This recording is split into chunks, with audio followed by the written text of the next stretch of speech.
Important काम है फिर भी हम उसको अगर टाल रहे हैं कि अभी नहीं शाम में कर लेंगे, शाम को नहीं सुबह कर लेंगे, सुबह नहीं कल कर लेंगे, तो वो होता है प्रमाद। उसके बाद आ जाती है हमारी लापरवाही। हर काम के प्रति अगर हम लापरवाह हैं, टाइम टू टाइम सो नहीं रहे हैं, टाइम टू टाइम जग नहीं रहे हैं, टाइम टू टाइम अपने काम नहीं कर रहे हैं, या किसी और चीज़ों के प्रति, हम पढ़ाई के प्रति, ड्यूटी के प्रति, अपने घर के कामों के प्रति अगर हम टाइम टू टाइम काम को नहीं कर रहे हैं, तो वो सारे काम क्या हमारे लापरवाही का नतीजा हो सकता है। ईर्ष्या, अगर हम किसी के भी प्रति कोई भी वैर भाव रखते हैं, कोई द्वेष भाव रखते हैं, कोई हम उसको मुंह पर नहीं बोल रहे लेकिन उसके प्रति, किसी के भी प्रति अगर हमारे मन में जलन है, तो वो तमोगुण के अंतर्गत आता है। तो तमोगुण कैसे हटाया जाए, क्योंकि ईर्ष्या और जलन तो बहुत ही भयंकर, बहुत ही बैड थिंग्स है, बहुत ही, इससे दूसरे की हानि तो बाद में होती है, पहले अपनी ही हानि हम कर बैठते हैं। क्यों? जब हम दूसरों को सोच सोच कर जलते रहेंगे तो उसका सबसे बड़ा साइड इफेक्ट तो हमारी बॉडी पर ही पड़ता है। दूसरे को इसके बारे में पता भी नहीं है, लेकिन उससे पहले हमारी बॉडी पे कितना ज्यादा नेगेटिव इम्पैक्ट हो चुका है।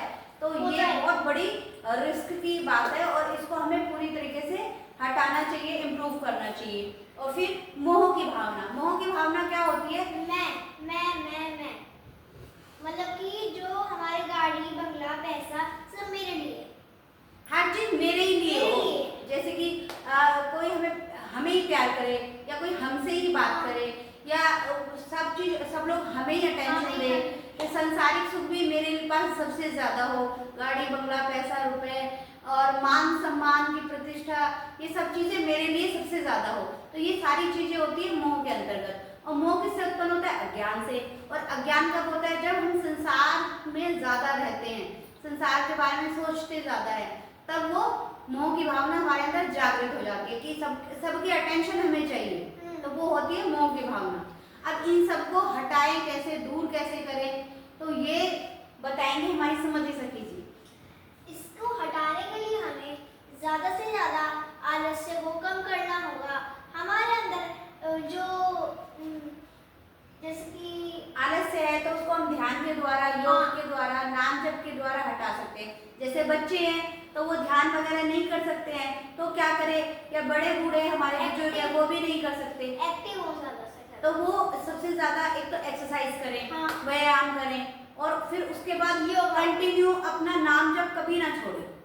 नाम जप एक ऐसी वस्तु है जो हर समय, हर पल, हर कोई कर सकता है। किसी भी एज ग्रुप का बच्चा है, या बड़ा है, बूढ़ा है, कोई भी एज ग्रुप कर सकता है। यहाँ तक कि हम जब शौचालय जाते हैं तब भी हम नाम जप कर सकते हैं। जी बिल्कुल, बिल्कुल कर सकते हैं। हमारे साधु संत महात्मा, हमारे शास्त्र हमेशा ये कहते ही रहते हैं, और सत्संग हमारे चलते ही रहते हैं। यूट्यूब पे आप देख लीजिए कितने सारे हमारे सत्संग चलते रहते हैं, जिसमें नाम की महिमा का अपार अपार अपार वर्णन किया गया है कि आप कभी भी किसी भी परिस्थिति में नाम को जप सकते हैं, और नाम का निरंतर जपना ही आपके अंदर सतोगुण की इतनी वृद्धि कर देगा कि एक बार को आपको सतोगुण से भी ऊब जाओगे।